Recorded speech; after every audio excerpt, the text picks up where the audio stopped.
Hello dear students, welcome back in online teaching. Here is grade 7. The book is Social and Political Life part 2. Dear students, today we are going to take information about unit number 3 of Social and Political Life. Okay, and we are going to start our next chapter, which is chapter number 4. Okay, so let's go. We will see what is in the lesson. Here you can see the chapter number 4, which name is Growing Up as Boys and Girls. Dear students, as you all know, in previous video we have completed lesson number 3. Now in this video we are going to start our next chapter, which is chapter number 4, Growing Up as Boys and Girls.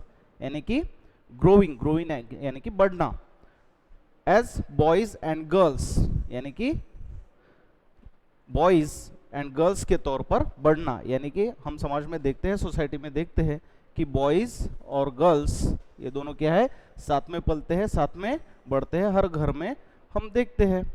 तो अब आज की society में जो है girls और boys के साथ जो भी कुछ व्यवहार होते हैं, क्या इक्वलिटीज़ है, क्या इनइक्वलिटीज़ है, असमानताएं क्या है, इनके बारे में हम क्या करेंगे इस लेसन में जानकारी लेंगे.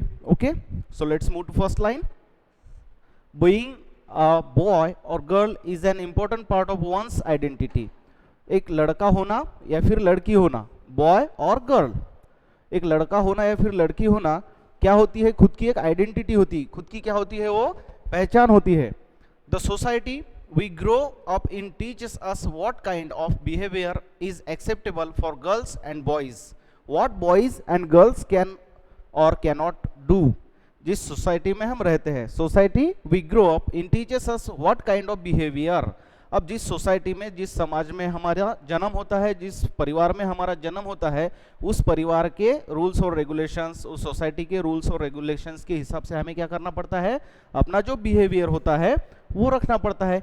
Is acceptable for girls and boys. जो गर्ल्स होते हैं, बॉयज होते हैं, मेन होते हैं, वुमेन होते हैं, उन्हें क्या करना पड़ता है, जो सोसाइटी के रूल्स रेगुलेशंस होते हैं, सोसाइटी के थ्रू जो भी कुछ रूल्स और रेगुलेशन बिहेवियर के बारे में बनाए जाते हैं, उन्हें हमें क्या करना पड़ता है, फॉलो करना पड़ता है. We often grow up thinking that these things are exactly the same everywhere. अब कभी कभी, ऑफन मतलब कभी कभी हम क्या सोचते हैं कि ये जो सारी चीज़ें हैं, ये जो थिंकिंग्स है, ये जो विचारधाराएं हैं, ये सभी तरफ, सब स्टेट हो, विलेज हो, कंट्री हो, टाउन हो या फिर कोई भी रूरल एरिया हो, हर तरह पे, हर जगह पे क्या है, ये एक सेम थिंकिंग है, सेम बिहेवियर होते हैं, या फिर एक तरह की ही क्या होता है, बिहेवियर होता है, रूल्स रेगुलेशंस होते हैं. But do all societies look at boys and girls in the same way. लेकिन एक क्वेश्चन यहाँ पर दिया गया है, या but do all societies look at the boys and girls in the same way. क्या सोसाइटी में आज लड़कों और लड़कियों में कोई भी भेदभाव नहीं किया जाता है, दोनों को एक जैसा माना जाता है, सेम समझा जाता है, उन्हें इक्वली ट्रीट किया जाता है क्या?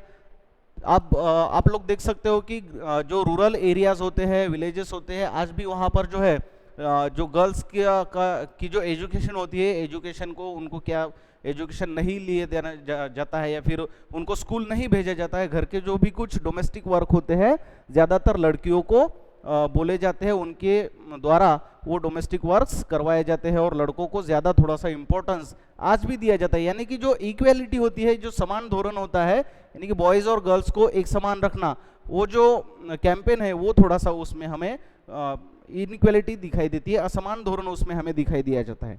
We will try and answer this question in this chapter. अब इस चैप्टर में क्या ढूंढेंगे हम कि ये जो इनइक्वालिटी है बॉयज और गर्ल्स के बीच में, ये क्यों है और इसे दूर कैसे किया जा सकता है, इसके आंसर जो है इस चैप्टर में हम देखेंगे, डिस्कशन करेंगे. We will also look at how the different roles assigned to boys and girls prepare them for their future roles as men and women. अब इस चैप्टर में और भी एक जानकारी देखेंगे कि जो गर्ल्स और बॉयज़ होते हैं, यानी कि लड़के और लड़कियां, इनको सोसाइटी में कैसे बिहेव करना है, कैसे रहना है एज अ मैन और वुमेन के तौर पर. यानी कि जब वो बड़े होकर वुमेन होंगी, मैन होंगे, पुरुष महिलाएं होंगी, तो उन्हें सोसाइटी में किस तरह का व्यवहार करना है, किस तरह से उन्हें रहना है, किस तरह के व्यवहार उनके द्वारा किए जाने हैं, इनके बारे में हम जानकारी लेंगे। We will learn that most societies value men and women differently. अब हम देख सकते हैं कि बहुत सारी ऐसी सोसाइटीज होती है, बहुत सारे ऐसे समाज होते हैं जिनमें मेन जो होते हैं, पुरुष जो होते हैं, पुरुषों को ज्यादा इंपॉर्टेंस दिया जाता है महिलाओं की तुलना में। महिलाओं की कंपैरिजन में वुमेन की कंपैरिजन अगर की जाए तो जो मेंस होते हैं, पुरुष होते हैं, उनको थोड़ा ज्यादा इंपॉर्टेंस दिया जाता है। The roles women play and the work they do are usually valued less than the roles men play and the work they do। अब कैसे देखिए कि ये जो इंपॉर्टेंस है जो कि महिलाओं और पुरुषों को दिया जाता है, या फिर बॉयज हो या फिर गर्ल्स हो, इनको दिया जाता है, ये किसके बेसिस पर दिया जाता है कि जो वुमेन वर्क करती है, मेंस वर्क करते हैं, work they do are usually valued, यानी कि जो काम वो करते हैं, जो काम उनके द्वारा किया जाता है, जैसे कि मेंस के द्वारा जो काम किया जाता है, वुमेन के द्वारा जो काम किया जाता है, पुरुषों के द्वारा जो काम किया जाता है, महिलाओं के द्वारा जो काम किया जाता है, उसे क्या किया जाता है, काउंट किया जाता है, उसे उस पर ही, उसके बेसिस पर ही उनका वैल्यूएशन निकाला जाता है, यानी कि उन्हें इंपॉर्टेंस दिया जाता है उस तरीके का। Less than the roles men play and the work they do. This chapter will also examine how inequalities between men and women emerge in the area of work। अब इस चैप्टर में क्या देखेंगे हम कि जो inequalities है, असमानताएं है बिटवीन मेन एंड वुमेन, अब ये किस तरह से दूर की जा सकती है। ये जो सोसाइटी में आज मेन और वुमेन को उनके काम के तौर पर या फिर उनका काम देखकर जो उनको इम्पोर्टेंस दिया जाता है, उसे किस तरह से दूर किया जा सकता है, इसके बारे में हम इस चैप्टर में जानकारी लेंगे। ओके, नेक्स्ट है देखिए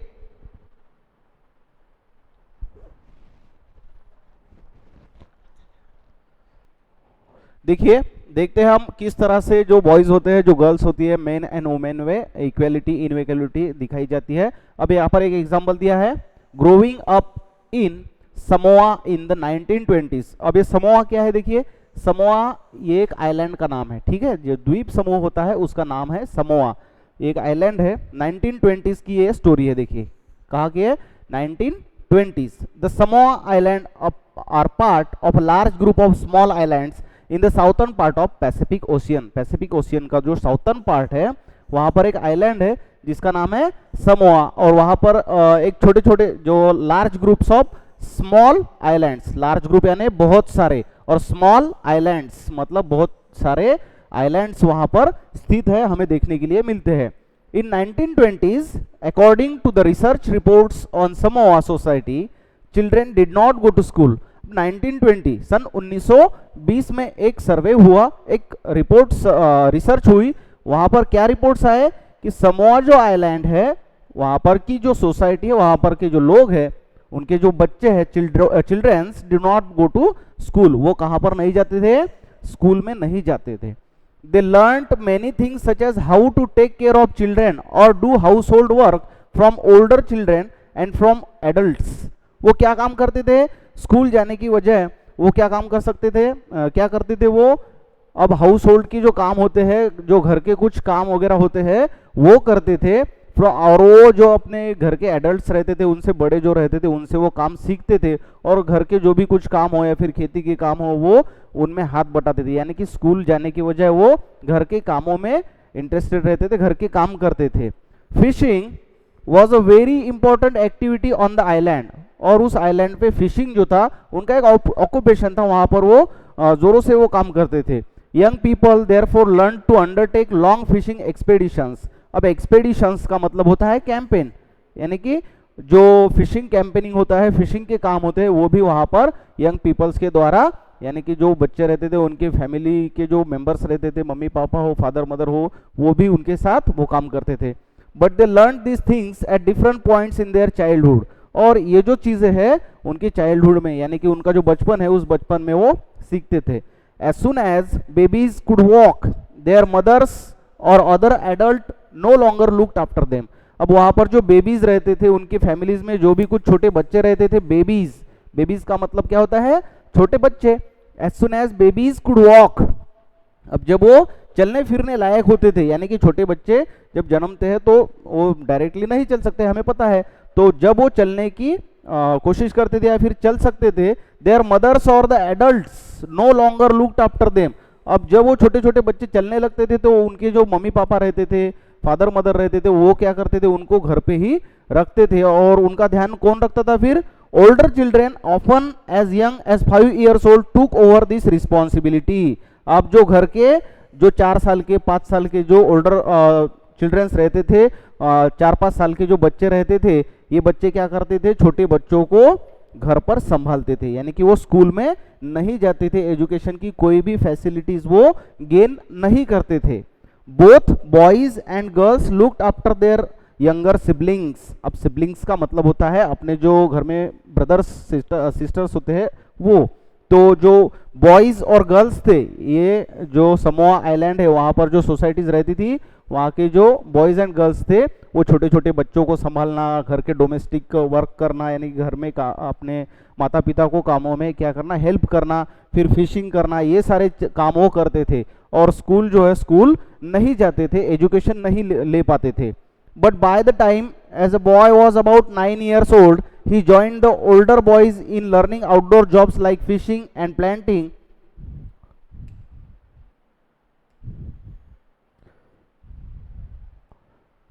कोकोनट्स। देखिए अब क्या है, एक ओल्डर बॉय था, एक लड़का था, उसने क्या किया, ही जॉइंड द ओल्डर बॉयज, जो उससे एज में बड़े लड़के थे उनके साथ क्या किया उसने, इन लर्निंग आउटडोर जॉब्स, यानी कि घर के बाहर के जो काम थे वो उसने सीखे। कौन से काम थे वो?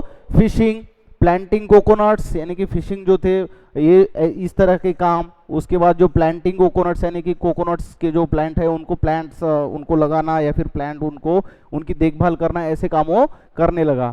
Girls had to continue looking after small children और do errands for adults till they were teenagers, but once they became teenager they had much more freedom after the age of 14 or so.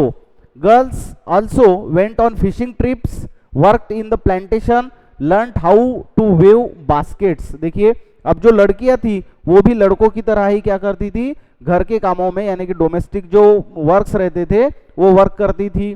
उसके बाद जो छोटे छोटे बच्चे हैं उनको संभालने का काम, अपने माता पिता किसी काम से बाहर गए हो तो घर को पूरी तरह से संभालने का काम। उसके बाद है उसी तरह से फिशिंग ट्रिप्स भी वो अटेंड करती थी। प्लांटेशन भी, प्लांटेशन के जो काम रहते थे वो भी लड़कियों द्वारा किए जाते थे। उसके बाद जो वीविंग बास्केट्स, यानी कि बास्केट्स तैयार करने का काम भी गर्ल्स के थ्रू किया जाता था। Cooking was done in special cooking houses where boys were suppose to do most of the work while girls help with the preparations. अब घर के कामों में लड़के जो बॉयज है वो मदद करते थे और गर्ल्स, ज्यादातर जो गर्ल्स रहती थी, लड़कियां रहती थी, वो घर का जो पूरा काम है, घर का जो प्रिपरेशंस है, घर की कामों की जो तैयारियां है, वो सब देखभाल उसकी वो लड़कियों द्वारा, गर्ल्स के द्वारा की जाती थी। ठीक है, यहाँ पर एक समोआ आइलैंड जो है वहाँ का एक बच्चा दिखाई दिया है, क्लास और grade 7 Samoa child in his school uniform. अब यहाँ पर आप देख सकते हो कि ये बच्चा है, अब ये समोआ आइलैंड का बच्चा है जो स्कूल के यूनिफॉर्म में यहाँ पर दिखाया गया है। ठीक है, फिर बाद में देखिए नेक्स्ट,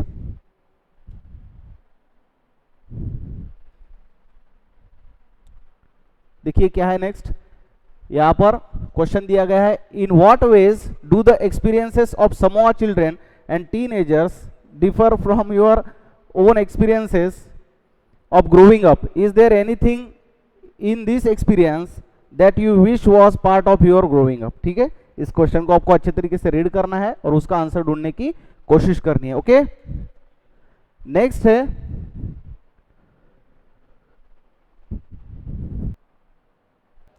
तो देखिए अगला पॉइंट है growing up male in Madhya Pradesh in the 1960s। अब 1960 में बॉयज और गर्ल्स की सिचुएशन कैसी थी, ग्रोइंग अप मेल यानी कि मेल के तौर पर, यानी कि पुरुष के तौर पर ग्रो कैसे होते थे या फिर उनकी सिचुएशन कैसी थी। देखिए, the following is adapted from an account of experiences of being in a small town in Madhya Pradesh in the 1960s।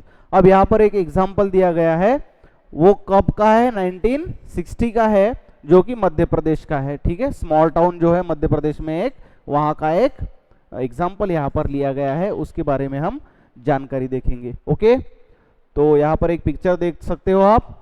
यहाँ पर एक क्वेश्चन दिया, why do girls like to go to school together in groups. अब लड़कियां groups में school में क्यों जाती है, यानी कि आप जब भी देख सकते हो कि स्कूल में जाते वक्त गर्ल्स ग्रुप में स्कूल जाती है। रास्ते पर आप देख सकते हो, स्कूल में जाते वक्त देख सकते हो कि बहुत सारे जो लड़कियों के ग्रुप होते हैं वो ग्रुप के ग्रुप स्कूल में जाते हैं। ठीक है, तो चलिए आते हैं नेक्स्ट लाइन पर अपने।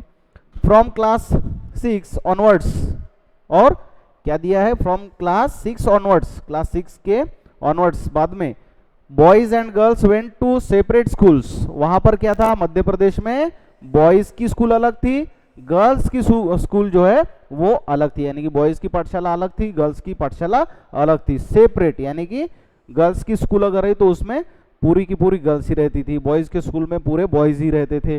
The girls school was designed very differently from the boys school. जो गर्ल्स की स्कूल थी वो बॉयज की स्कूल से क्या थी, वेरी डिफरेंटली डिजाइन रहती थी। वो डिफरेंटली क्या रहती थी, डिजाइन रहती थी, उनकी जो बनावट रहती थी, उनकी जो वो जो स्कूल लड़कियों की रहती थी वो बहुत ही डिफरेंट रहती थी बॉयज की स्कूल के मुताबिक। They had a central courtyard where they played in total seclusion and safety from the outside world. अब जो लड़कियों की स्कूल रहती थी वो कैसी रहती थी, उस स्कूल की मध्यवर्ती जो सेंट्रल जो बिल्डिंग रहती थी वहां पर सेंट्रल कोर्ट यार्ड रहता था। सेंट्रल कोर्ट यार्ड यानी कि स्कूल के बीच में एक मैदान रहता था और वहां पर लड़कियों को खेलने के लिए जगह रहती थी। वो किसके लिए, safety from the outside world. Outside जो वर्ल्ड रहता था, बाहर का जो विश्व रहता था, उससे एक सेफ्टी लड़कियों को मिले, वो अच्छे तरीके से वहां पर रह सके, इसलिए वहां पर एक सेंट्रल कोर्ट यार्ड बनाया गया था।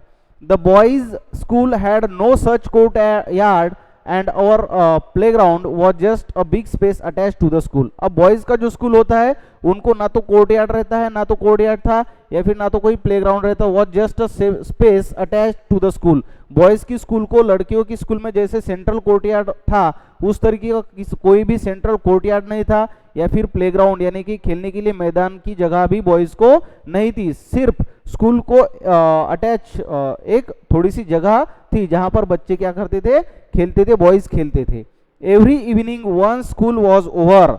हर शाम जब स्कूल छूटती थी, once school was over, the boys watched as hundreds of school girls crowded the narrow streets. तो हर शाम रास्तों पर हंड्रेड्स, थाउजेंड्स, हजारों लड़कियां क्या करती थी, ग्रुप में इकट्ठा होकर अपने घर की तरफ स्कूल से निकलती थी। As these girls walked on the streets, they looked so purposeful. अब जब वो स्ट्रीट्स पे चलती थी तो बहुत ऐसी एक उद्देश्यपूर्ण या फिर होपफुल वो लगती थी।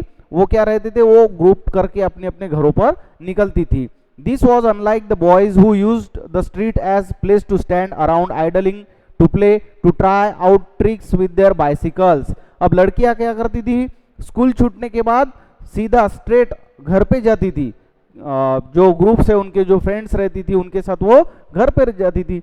लेकिन बॉयज क्या करते थे, देखिए, boys who use the street. अब स्ट्रीट का इस्तेमाल बॉयज कैसे किस लिए करते थे, स्कूल छूटने के बाद आइडलिंग, इधर इधर घूमना, टू प्ले, रास्तों पर खेलना, to try out tricks with their bicycles. उनकी जो बाइसिकल रहती है उन पर उनका यूज करके अलग अलग तरीके की ट्रिक करना। हम देखते हैं कि जब भी कोई स्कूल छूटती है तब स्कूल के बाहर जो लड़कियों के ग्रुप होते हैं वो सीधा अपनी घर की तरफ निकलते हैं, लेकिन जो बॉयज होते हैं, बॉयज स्टूडेंट क्या करते हैं, रास्तों पर इधर उधर घूमना, वहां पर बैठना, वहां पर खेलना, या फिर उनकी जो बाइसिकल्स है वो बाइसिकल लेके अलग अलग तरह की ट्रिक्स करना, ये सारी चीजें बॉयज स्कूल छूटने के बाद करते हैं। For the girls the street was simply a place to get straight home. ये जो रास्ता रहता था वो रास्ता लड़कियों के लिए किस तरह का एक इस्तेमाल किया जाता था, a place to get straight home. अपने घर पे सीधा जाने के लिए उस रास्ते का इस्तेमाल लड़कियों द्वारा किया जाता था। The girls always went in groups. Girls जो थी वो ग्रुप्स बनाकर जाती थी, समूह बनाकर घर में जाती थी, घर पर जाती थी। Perhaps because they also carried fears or being teased or attacked. उनको डर लगता था स्कूल छूटने के बाद, जो गर्ल्स स्टूडेंट्स रहती थी उनको टीज्ड यानी कि छेड़छाड़ जो रहती है, अटैक जो रहता है, जो कोई अगर हम पे कोई हमला ना कर दे या फिर हम पर कोई अटैक ना कर दे, इन सारी बातों का डर लड़कियों के मन में हमेशा बसा रहता था। ठीक है, देखिए नेक्स्ट लाइन क्या है, after reading the two example above we realise that there are many different ways of growing up. अब हमने क्या किया है कि दो एग्जाम्पल देखे हैं, एक तो समोआ के चिल्ड्रंस का एग्जाम्पल देखा है और दूसरा जो है मध्य प्रदेश के जो स्कूल्स है वहाँ के जो लड़के हैं लड़कियां हैं किस तरह से स्कूल में जाते हैं, किस तरह से घर पर वो जाते हैं, ये दो एग्जाम्पल हमने देखे हैं। तो ये देखकर क्या रियलाइज हुआ है, हमें क्या समझ में आया है, we realise that there are many different ways of growing up. हमें रियलाइज होता है कि जो ग्रोइंग अप के वेज होते हैं वो अलग अलग होते हैं, यानी कि किसी को एजुकेशन मिलता है, किसी को नहीं मिलता है, कोई फ्रीली स्कूल में जा सकता है, कोई फ्रीली स्कूल में नहीं जा सकता है।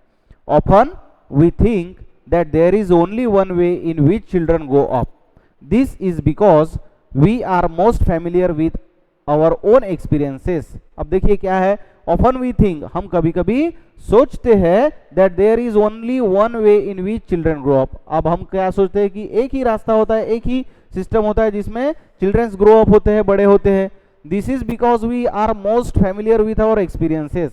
If we talk to elders in our family we will see that their childhoods were probably very different from us. अब जब भी हम हमारे दादाजी दादी के पास बैठते हैं या फिर हमारे बड़ों के पास बैठते हैं, फैमिली के जो मेंबर्स होते हैं हमसे बड़े, तो उनका जो चाइल्डहुड था वो कभी ना कभी किसी ना किसी तौर से क्या है, डिफरेंट होता है। आप भी अगर आपके जो ग्रैंडफादर है इनके पास बैठेंगे और उनसे पूछेंगे कि आपका चाइल्डहुड कैसा था, तो उनकी चाइल्डहुड के बारे में आप जब सुनेंगे तो आपको ये बात महसूस होगी कि आपका चाइल्डहुड, आपका बचपन और आपके जो घर के बड़े हैं, एल्डर्स है, उनके बचपन में बहुत सारा क्या है, डिफरेंट है। ओके, नेक्स्ट है, we also realise that societies make clear distinctions between boys and girls.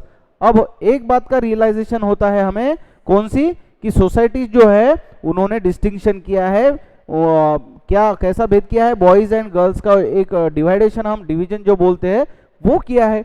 This begins from at a very young age.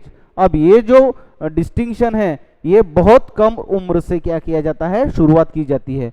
कैसे शुरुआत की जाती है, देखिए, we are for example given different toys to play with. अब हम क्या करते हैं, घर में अगर छोटे बच्चे हो, छोटे बच्चियां हो, यानी कि गर्ल्स हो, बॉयज हो, तो हम क्या करते हैं, उन्हें खेलने के लिए डिफरेंट टाइप्स ऑफ टॉयज हम उनको क्या करते हैं, प्रोवाइड करते हैं। Boys are usually given cars to play with and girls dolls. अब हमें जनरली मालूम है कि हमारे घर में जो छोटे छोटे बॉयज होते हैं उनको खेलने के लिए टॉयज में क्या दिया जाता है, ज्यादातर कार्स दी जाती है ना। आपने देखा होगा कि जो छोटे छोटे बॉयज होते हैं उनको ज्यादातर कार दी जाती है और जो गर्ल्स होती है उनको मैक्सिमम टाइम डॉल्स के साथ खेलने के लिए कहा जाता है। Both toys can be a lot of fun to play with. अब ये दोनों भी जो टॉय होते हैं इनसे बहुत सारा आनंद मिलता है, फन मिलता है। Why are girls then give dolls and boys cars.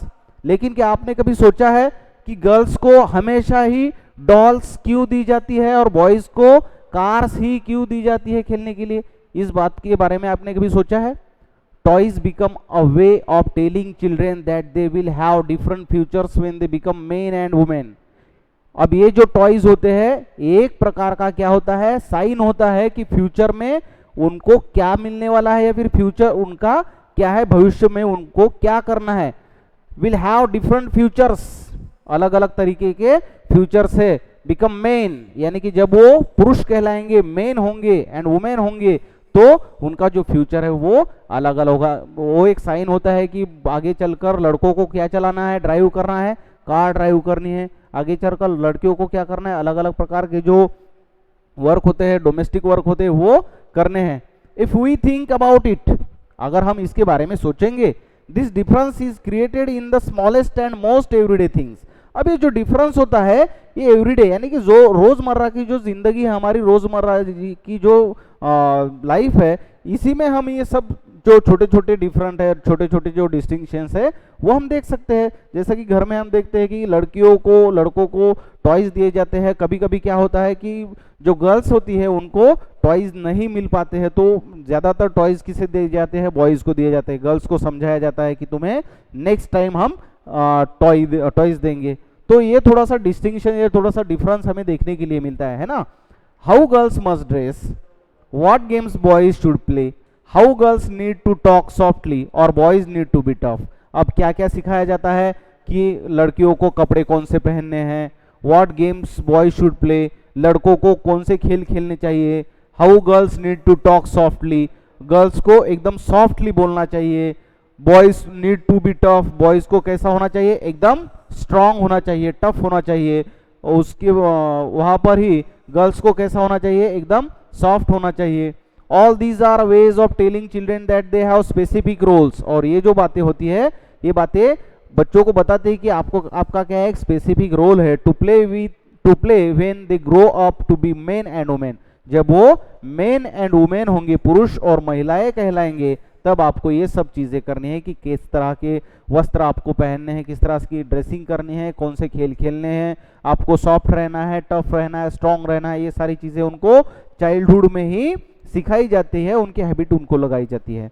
Letter in life this affects the subjects we can study और other career we can choose. अब ये जो सारी बातें हैं, इनका परिणाम, इनका जो अफेक्ट है, ये अपनी आने वाली लाइफ पर होता है। ओके, नेक्स्ट है, in most societies including our own the roles men and women play और the work they do are not valued equally. अब हमारी सोसाइटी में जो भी कुछ मेंस एंड वुमेन यानी कि पुरुष और महिलाओं के जो काम होते हैं वो इक्वल नहीं होते हैं, कि महिलाओं के काम क्या होते हैं, अलग होते हैं, पुरुषों के काम जो होते हैं वो अलग होते हैं। Main and women do not have the same status. Main और वुमेन का जो स्टेटस होता है वो भी थोड़ा सा क्या दिखाई देता है, डिफरेंट दिखाई देता है। उनका जो स्टेटस है, उनकी जो पोजीशन है वो अलग अलग तरीके की दिखाई देती है। Let us look at how this difference exist in the work done by main and women. अब चलिए देखते हैं कि वर्क के तौर पर काम को देखकर, काम का कंपैरिजन करके, यानी कि मेंस जो काम करते हैं, वुमेन जो काम करती है, उनको देखकर किस तरीके का कंपैरिजन सोसाइटी में किया जाता है, किस तरीके की तुलना आज लोग करते हैं। यानी कि काम देखकर, महिलाओं का काम देखकर, पुरुषों का काम देखकर उनको किस तरह का इंपॉर्टेंस दिया गया है, इसके बारे में हम क्या करेंगे, जानकारी लेंगे। उससे पहले अपने पेज पर जो आपको इंफॉर्मेशन दिख रही है उसके बारे में हम जानकारी लेंगे। देखिए तो यहाँ पर ब्लू लाइंस में दिया गया है, make a drawing of a street और a park in your neighbourhood, show the different kinds of activities young boys and girls may be engaged in, you can do this individually और in groups. आपको क्या करना है, आपकी society या फिर आपका जो नेबरहुड है वहाँ की एक ड्राइंग करनी है। Show the different kinds of activities young boys and girls may be engaged इन। आपको क्या करना है कि अलग अलग तरीके की जो एक्टिविटीज है, यानी कि आपको उस ड्राइंग में क्या दिखाना है कि कुछ लड़के और कुछ लड़कियां किसी काम को कर रहे हैं या फिर कोई काम कर रहे हैं। You could do this individually और इन ग्रुप। आप क्या कर सकते हो, इसे इंडिविजुअली भी कर सकते हो, अकेले भी कर सकते हो, या फिर ग्रुप में भी आप इस काम को कर सकते हो। आपको क्या करना है, एक ड्राइंग निकालनी है और उसमें क्या दिखाना है, कुछ बॉयज और कुछ गर्ल्स मिलकर क्या कर रहे हैं, कोई काम कर रहे हैं। जैसे कि हम प्लांटेशन करते हैं ना ग्रुप में, तो उस तरीके की कोई ड्राइंग आपको निकालनी है, उसमें बॉयज और गर्ल्स आपको दिखाने हैं। अब देखिए आपने ड्राइंग निकाली, समझो, are there as many girls as boys in your drawing. अब आपने अगर ड्राइंग निकाली तो उस ड्राइंग में जितने बॉयज है उतनी गर्ल्स आपने निकाली क्या है, आपने ड्रॉ की है क्या। Most probably you would have drawn fewer girls. आप लोग क्या करते हो कि गर्ल्स की जो पिक्चर है वो, उनकी जो संख्या होती है वो कम रहती है। Can you think of reasons why there are fewer women and girls in your neighbourhood streets, parks and markets in the late evenings or at night. क्या आपने कभी सोचा है कि आपके नेबरहुड में, आपके जो स्ट्रीट्स होते हैं, पार्क्स होते हैं, मार्केट होते हैं, तो यहाँ पर जो इवनिंग का टाइम होता है या फिर नाइट का टाइमिंग होता है, रात का समय होता है, तो इस समय में लड़कियां या फिर वुमेन्स हमें ज्यादा संख्या में नहीं दिखाई देती है। इसका रीजन क्या हो सकता है, इसके बारे में आपने कभी सोचा है क्या। नेक्स्ट है, देखिए, are girls and boys doing different activities. Girls और बॉयज जो है वो डिफरेंट एक्टिविटीज करते हैं क्या। Can you think of reasons why this might be so. क्या आप सोच सकते हो कि ये जो गर्ल्स होती है, ये जो बॉयज होते हैं, इनमें इतना डिस्टिंक्शंस क्यों है, डिफरेंट क्यों है। What would happen if you replace the girls with the boys and vice versa. अब क्या होगा अगर बॉयज की जगह पे अब अगर हम गर्ल्स दिखाएंगे, गर्ल्स का काम अगर बॉयज करेंगे, या फिर जो भी कुछ बॉयज़ के काम होते हैं, जो भी कुछ बॉयज़ द्वारा वर्क किया जाता है, वो उसी जगह पर हम गर्ल्स की संख्या अगर बढ़ाए तो क्या होगा, इन जैसी चीज़ों पर आपको क्या करना है, अलग तरीके से डिस्कशन करना है, उसके बारे में आपको कंक्लूजन्स निकालने हैं। Okay, finish. तो बच्चों मुझे आशा है कि आपको यहाँ तक समझ में आया होगा। चैप्टर का जो रिमेनिंग पार्ट है वो हम नेक्स्ट वीडियो में देखेंगे। Okay, thank you.